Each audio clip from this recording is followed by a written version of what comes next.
Bienvenue sur Teach, votre mission d'enseignement et de maturité spirituelle. Cette semaine, nous allons affronter quelque chose de réel. Elle est là, il faut qu'on en parle. C'est un peu comme l'éléphant dans la salle. Dans la pièce, il y a quelque chose qui est là, que l'on soit spirituel ou moins spirituel ou peu spirituel, chrétien, à fond ou nouveau converti. Il y a ce concept, cette réalité appelée souffrance. On souffre. Il nous arrive de souffrir malgré notre foi, notre détermination, notre dévouement à la cause céleste. Mais en tant que chrétiens, nous n'avons pas la même définition de la souffrance. Tout au long de cette semaine, nous allons regarder la souffrance en face et on va zoomer de près jusqu'à y voir quelqu'un qui marche sur l'eau en train de venir. On crie fantôme, mais on se rend compte après que c'est le Seigneur qui vient nous visiter et nous sortir de notre barque, de sortir de notre problème qu'il y a sur notre barque. Cette semaine, on va regarder la souffrance de près et on va en tirer des leçons et on va l'accepter. Oh, c'est vrai que ça sonne bizarre dans les oreilles, mais on va l'accepter, l'affronter, passer par là, vaincre, dépasser. Cette semaine, je prie Dieu que ce soit un accompagnement fort, que celui qui est dans une souffrance et qui est dans une douleur forte se rende compte qu'il n'est pas seul, que l'Éternel est là avec lui. Justement, aujourd'hui, on commence déjà par savoir quelle est la définition de la souffrance d'après la Bible. Comment la Bible regarde la souffrance. Et moi, j'aime beaucoup le terme redéfinir. Alors, redéfinissons ensemble la souffrance. Let's teach. Grandissons ensemble.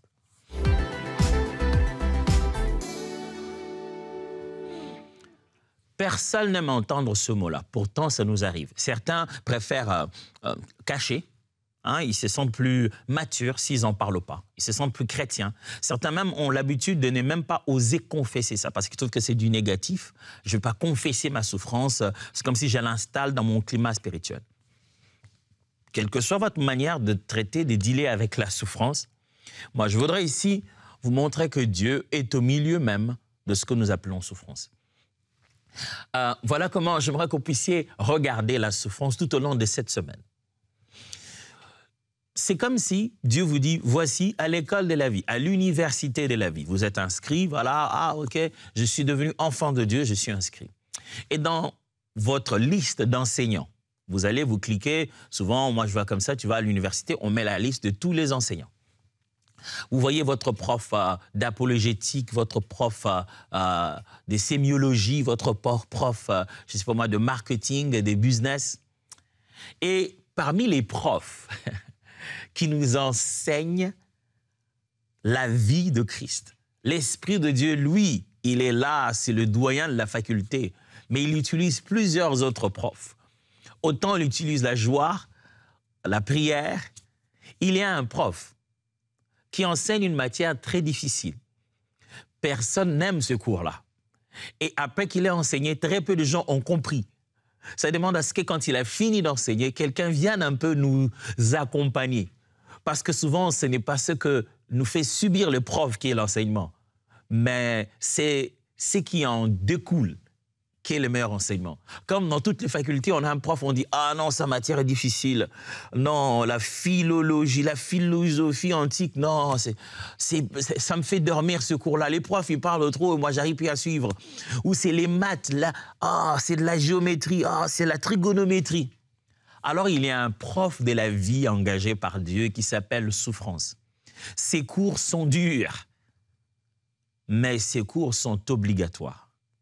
Ces cours sont durs, mais pourtant, sans ces cours-là, tu ne passes pas à la prochaine classe. Ces cours nous forment, ces cours nous transforment. Ce prof est engagé par Dieu.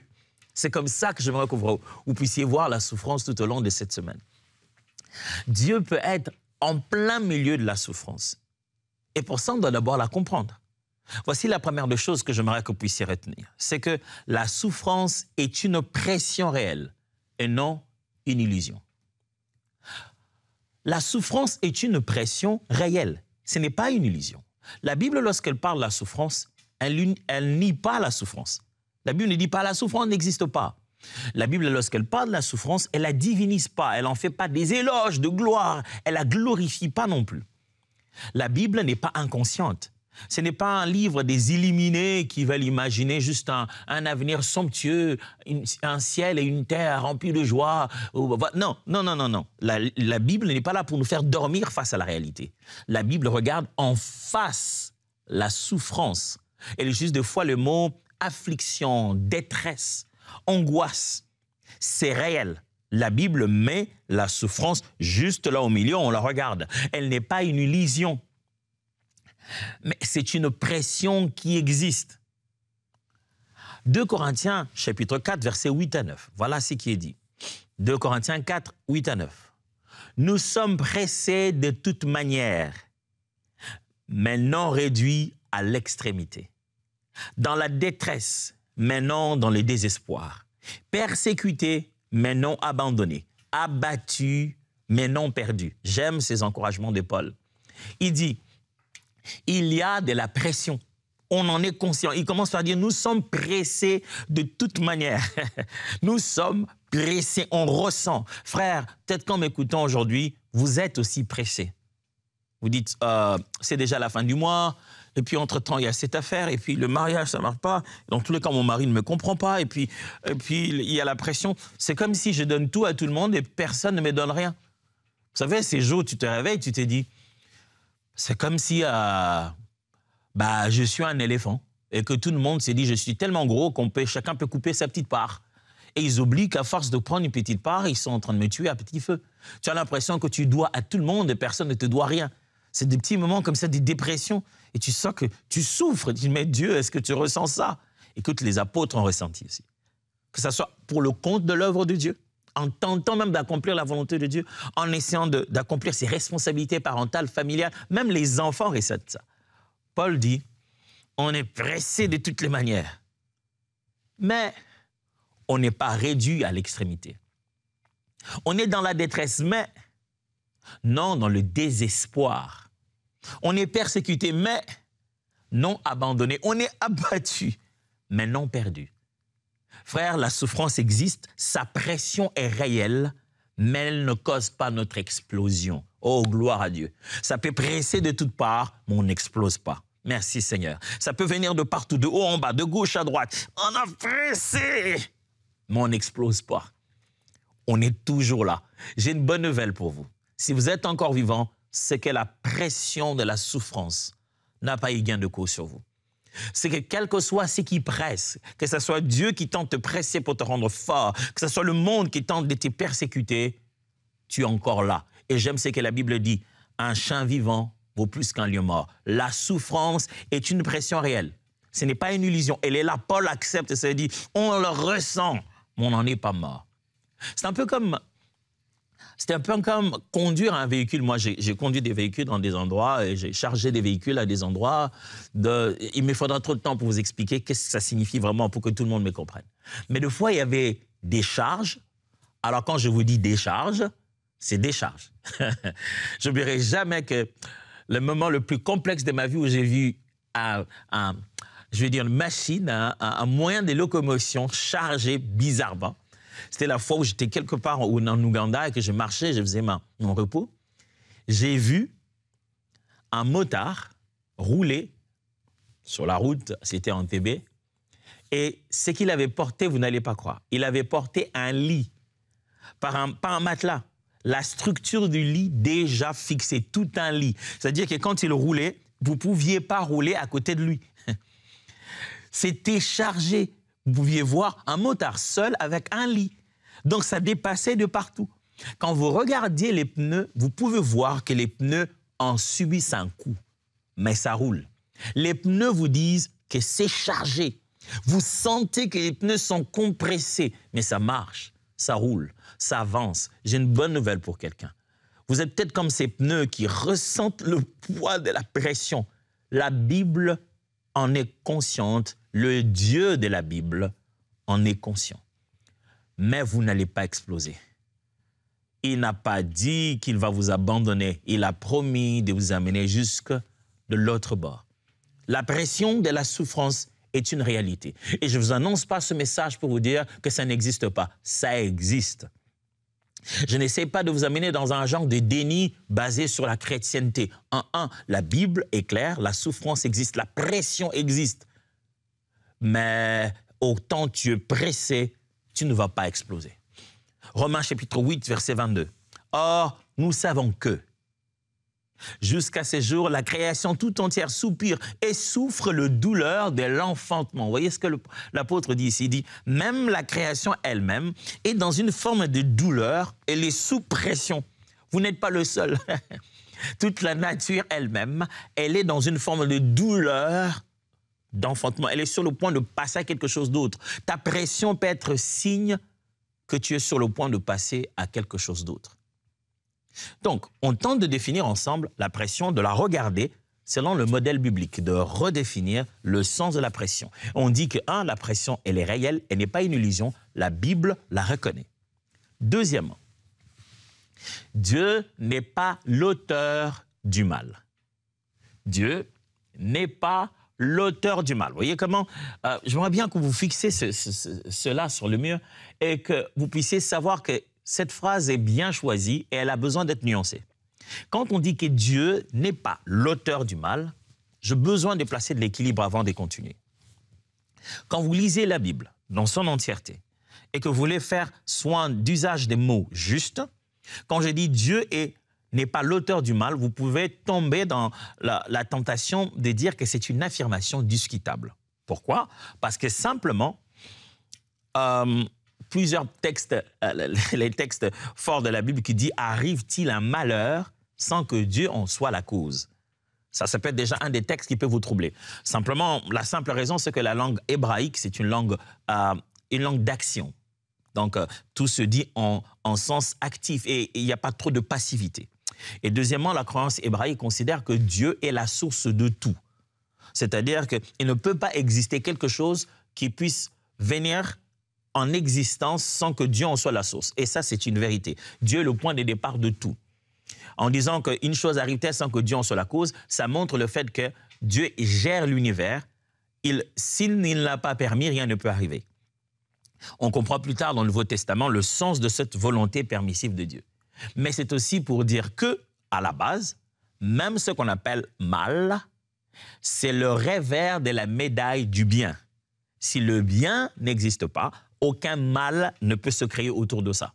Ça veut dire que Dieu, en étant l'auteur du bien, l'opportunité de faire le mal est née à travers le bien qu'il a révélé. Paul résume ça en disant « Je ne connaissant la loi, je n'aurais pas connu le péché ». Alors, vu de cette manière, vous considérez que ce qu'on appelle mal aujourd'hui a pris origine par la déformation du bien. N'oubliez pas aussi qu'il y a des textes forts qui disent que Dieu, dans le jardin d'Éden, il a fait l'arbre de la connaissance du bien et du mal. L'arbre de la connaissance du positif et du négatif, de connaître la bonne direction des choses et comment on peut s'en détourner. Alors, mais quand je suis ici en train d'affirmer que Dieu n'est pas l'auteur du mal, c'est dans le sens de Jacques chapitre 1, verset 13. Jacques chapitre 1, verset 13. Que personne, lorsqu'il est tenté, ne dise « Dieu, c'est Dieu qui me tente ». Car Dieu ne peut être tenté par le mal et il ne tente personne. Vous voyez, Jacques dit « Dieu lui-même ne subit pas l'influence du mal ». Et lui-même ne peut pas être auteur d'amener ce mot-là, c'est ce mal dans la vie de quelqu'un. Le verbe « tenter » qui est utilisé ici en grec, c'est un peu un verbe qui peut être confusant, parce que c'est le même verbe qui signifie aussi « éprouver ». Seulement, c'est dans le contexte qu'on est capable de déterminer qu'on parle de tenter négativement, c'est-à-dire de mettre dans une épreuve en vue de décourager, d'affaiblir la personne qui passe par là. Et c'est le contexte qui dicte aussi que le mot « éprouver » alors voudra dire faire passer quelqu'un par une situation qui le rendra meilleur, même si elle peut être douloureuse. Dieu donc ne subit pas le mal et le mal ne vient pas essayer de mettre en lui une pensée autre. Il ne subit pas ça et Dieu non plus ne conçoit cela. Dieu ne conçoit pas quelque chose pour détruire sa propre création. Alors, lorsque quelqu'un souffre, même si ça peut s'appeler souffrance, même si tu te dis « je ne vois pas à quoi ça mène pour qu'un individu souffre jusqu'à ce point », je vous assure que la finalité de ce que vous appelez épreuve et souffrance, même si pour vous, il a mal fait, c'est simplement que vous ne savez pas les dangers qui existent, parce que Dieu n'est pas l'auteur du mal. Psaume chapitre 119, verset 68. Psaume 119, 68. La Bible dit, « Tu es bon et bienfaisant. Enseigne-moi tes statuts. » Le psalmiste décrit Dieu, il dit, « Dieu, tu es bon et bienfaisant. » C'est à ce Dieu-là que nous avons affaire. Dieu n'est pas mesquin, mauvais. Ce n'est pas en lui. Ce n'est pas dans sa nature. Dieu n'est pas là pour être mal, mauvais, méchant. Dieu n'est pas comme ça. Mais ça n'empêche pas que quand il envoie cet enseignant appelé souffrance, douleur, nous on se dit, ah non, ça fait trop mal, Dieu, tu dois vraiment Dieu est mauvais, comment il peut laisser des choses pareilles? Vous savez, dans ma vie, je me suis assis, j'ai contourné certaines situations, dans tous les sens, de manière positive. Ah, je ne suis qu'un petit cerveau, peut-être que vous avez fait mieux. J'ai tourné, je me suis dit, comment cette personne aurait pu mieux apprendre cette chose sans qu'elle passe par une souffrance? Moi, je n'ai pas réussi. Il y a des meilleurs cerveaux, de loin meilleurs que le mien. Juste dans mon petit cerveau, j'ai tourné plusieurs fois. Et je n'ai pas vu comment l'être humain peut devenir meilleur sans la souffrance. Et la Bible, j'ai l'impression qu'elle a tendance à dire la même chose. Dans la pédagogie, dans la manière d'aider l'être humain de sortir, d'extirper le mal du péché en lui, il n'est pas possible d'éviter la souffrance. La souffrance n'en est même pas un mot, ça n'en est même plutôt pas un mal.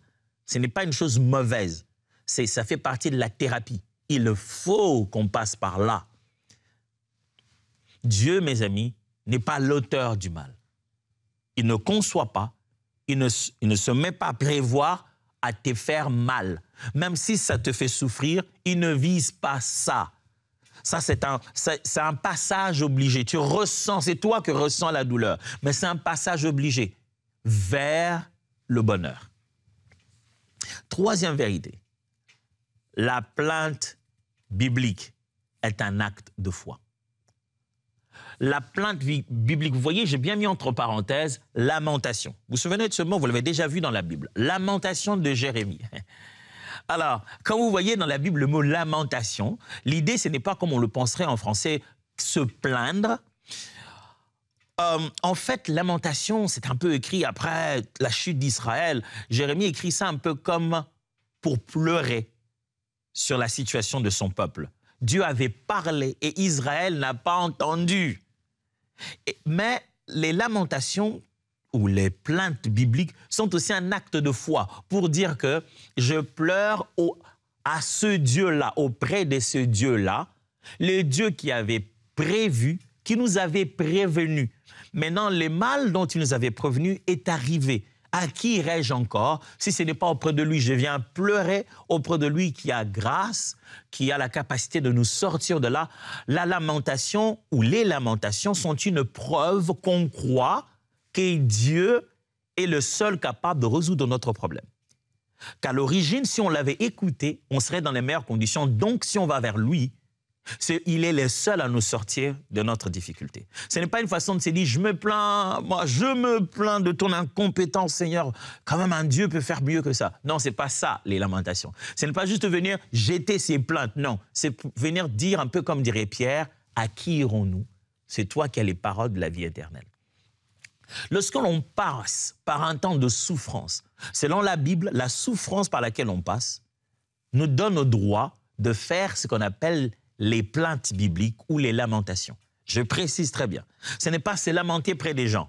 Ce n'est pas se plaindre. Ce n'est pas colporter. Ce n'est pas se faire décrire Dieu comme un malfaiteur qui nous fait souffrir en secret.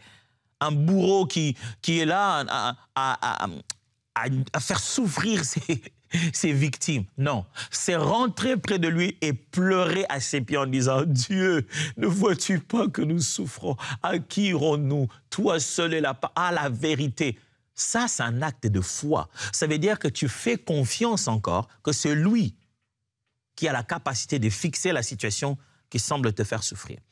Psaume 13, versets 1 à 6. Psaume 13, 1 à 6. Au chef des chantres, psaume de David. Jusque à quand, Éternel, m'oublierais-tu sans cesse? Jusque à quand me cacherais-tu ta face? Jusque à quand aurais-je des soucis dans mon âme? Et chaque jour du chagrin dans mon cœur? Jusque à quand mon ennemi s'élèvera-t-il contre moi? Regarde, réponds-moi. Éternel mon Dieu, donne de la clarté à mes yeux, afin que je ne m'endors pas dans la mort, afin que mon ennemi ne dise pas « je l'ai vaincu » et que mes adversaires ne se réjouissent pas si je chancelle. Moi, j'ai confiance en ta bonté. J'ai de l'allégresse dans le cœur à cause de ton salut. Je chanterai à l'Éternel, car il m'a fait du bien. Est-ce que vous avez vu l'évolution de cette conversation? On a l'impression de quelqu'un qui vient avec il est plaintif, il n'a pas de foi. Non, non, non, non, non, non, non, non. Il a la foi. La foi ne lui empêche pas d'exposer devant son Dieu la douleur qu'il ressent, le problème, la force, le poids de sa souffrance. Mes amis, ce n'est pas manquer de foi lorsqu'on parle à Dieu de nos souffrances. La souffrance, selon la Bible, est un sujet de conversation avec Dieu. On ne va pas le dire, écoute, parlons d'autre chose, parce que je pense que c'est comme si tu ne comprends pas que je souffre. Parlons, tu veux quoi? Que je puisse juste évangéliser? Je vais évangéliser. Non, la Bible t'octroie le droit de venir auprès de ton Père et dire, mais jusque à quand, Seigneur?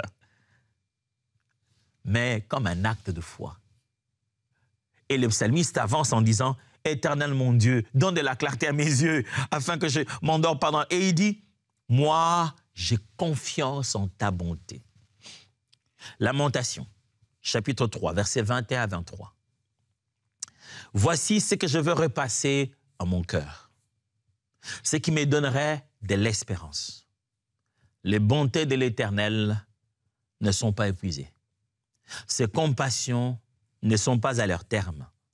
Elles se renouvellent chaque matin. Oh, que ta fidélité est grande. Waouh! Vous savez que ça, c'est dans les livres des Lamentations. Vous ne croirez pas, hein? Qu'une parole remplie d'autant d'espoir est dans un livre appelé Lamentations. Il dit, voici la décision que j'ai prise.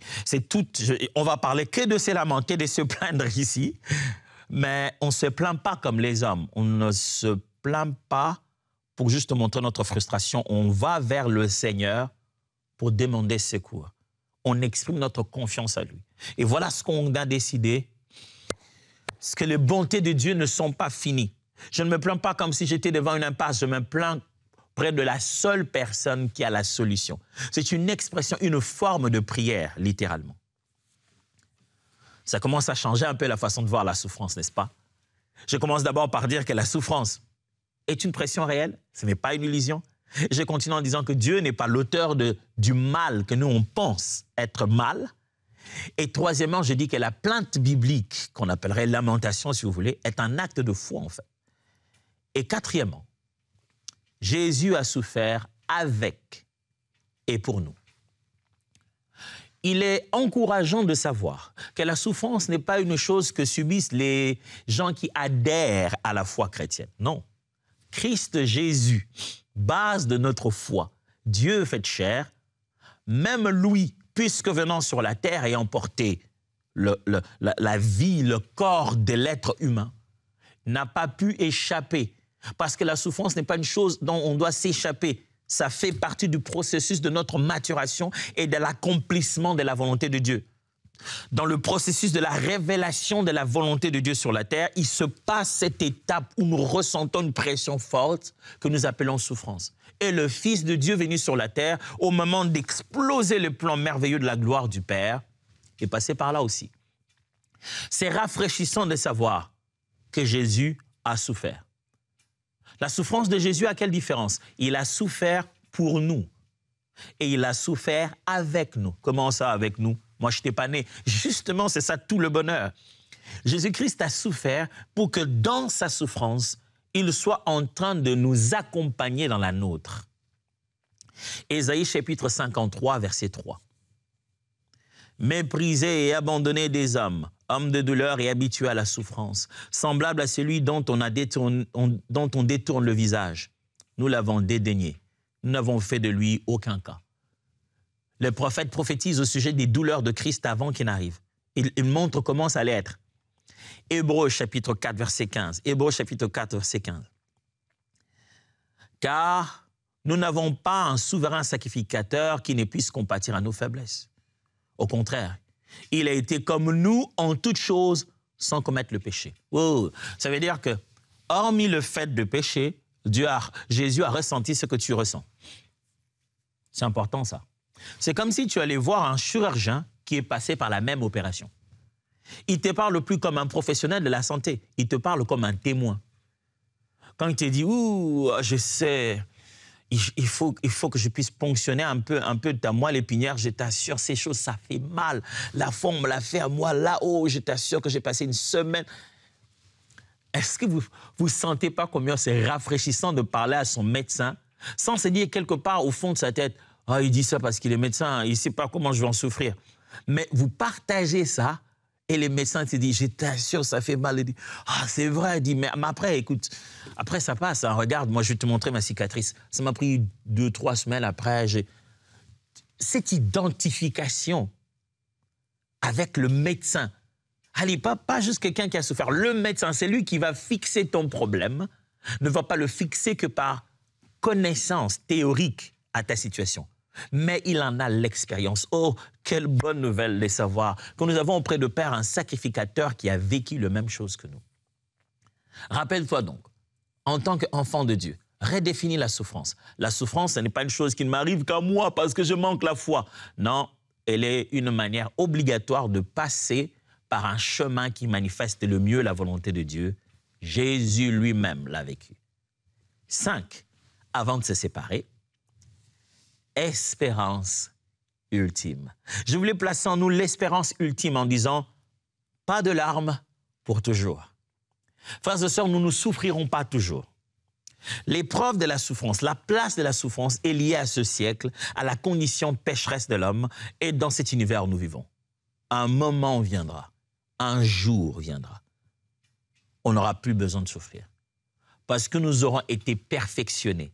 Nous serons devenus parfaits. Notre imperfection, notre tard de l'humain, de ce condition de l'humanité de ce corps, demande à ce que lorsque Dieu veut extirper la manifestation de sa gloire, on en ressente la chirurgie qui fait mal. Mais lorsque nous aurons porté la gloire, on n'aura plus besoin de souffrir. Romains 8, 18 dit, « J'estime que les souffrances du temps présent ne sauraient être comparées à la gloire à venir qui sera révélée pour nous. » Et Apocalypse 21, 4 dit ceci. « Il essuiera toutes larmes de leurs yeux, et la mort ne sera plus. » Oh, gloire à Dieu. « Et il n'aura plus ni deuil, alléluia, ni cri, ni douleur, car les premières choses ont disparu. » C'est-à-dire mort, douleur, cri, tout cela, deuil sera disparu. Mes frères et sœurs, un jour, il n'y aura plus de souffrance. Et ça ne sera pas un jour férié sans souffrance. Ça sera à partir de ce jour-là, plus de souffrance. Laissez-moi prier pour vous pour cette semaine, parce qu'elle va être très encourageante. Abba, je prie pour mes frères et sœurs qui m'entendent. Laisse que cette semaine, en passant par la vallée de l'ombre de la mort, chacun de nous, au milieu de ces ténèbres épaisses, se rende compte que le bon berger est là. Et que chacun regarde la souffrance comme un enseignant. Ceux qui ont passé toute leur vie à fuir les cours qu'enseigne la souffrance, et s'asseoir stylo à la main, apprennent et sortent de là complètement transformés. Au nom de Jésus. Amen. Je suis sûr que cette semaine va être intéressante. Alors, si vous n'êtes jamais abonné sur notre chaîne YouTube, alors j'aimerais vraiment vous encourager à vous abonner sur notre chaîne YouTube EMCI TV et nous serons très, très heureux de partager des bons moments. Dieu vous bénisse et à demain.